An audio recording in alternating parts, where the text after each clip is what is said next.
and welcome to the Apologists Angle. For today, October 30th, 2024, an AI-generated Christian cultural apologetic perspective on today's news.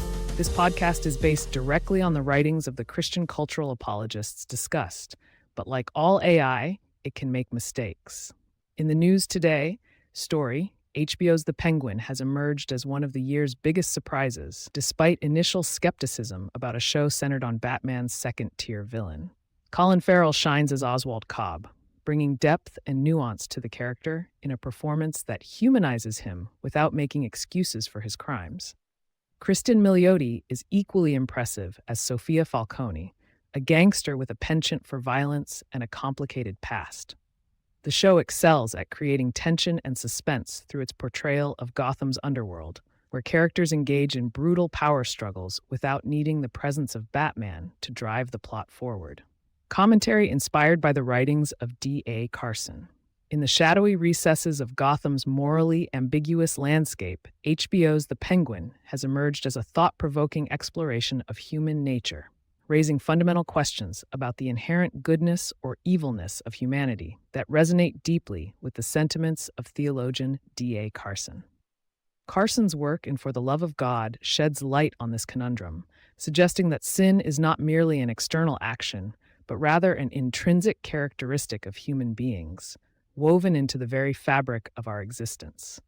This idea resonates powerfully with the portrayal of Oswald Cobb, who embodies both admirable and despicable traits in a masterful performance by Colin Farrell. As Carson incisively notes in The Difficult Doctrine of the Love of God, humanity's fallen state affects every aspect of our being, rendering us prone to rebellion against God and ourselves. This internal disposition towards sin is palpable in the Penguin's exploration of Gotham's underworld, where characters engage in brutal power struggles driven by a complex web of motivations that defy simplistic categorization.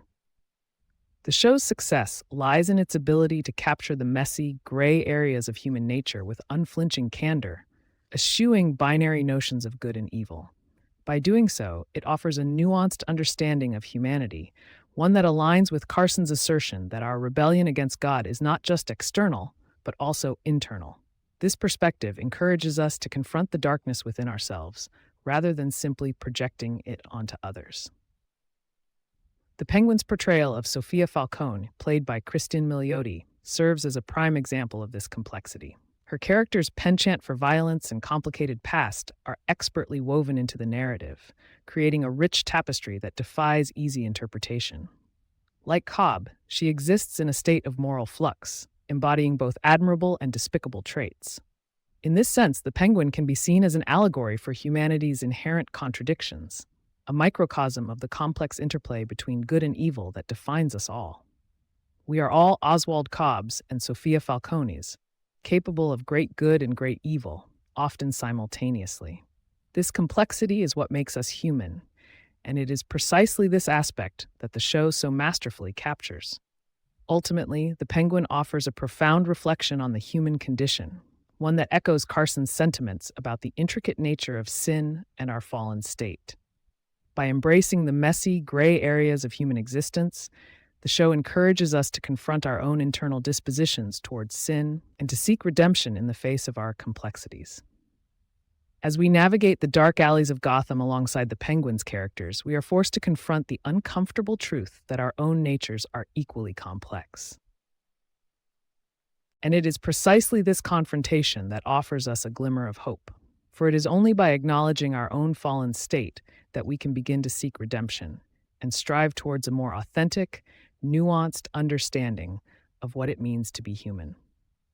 Thank you for listening to today's episode of The Apologist's Angle. Be sure to come back tomorrow for a new take on the day's news from the perspective of Christian cultural apologetics.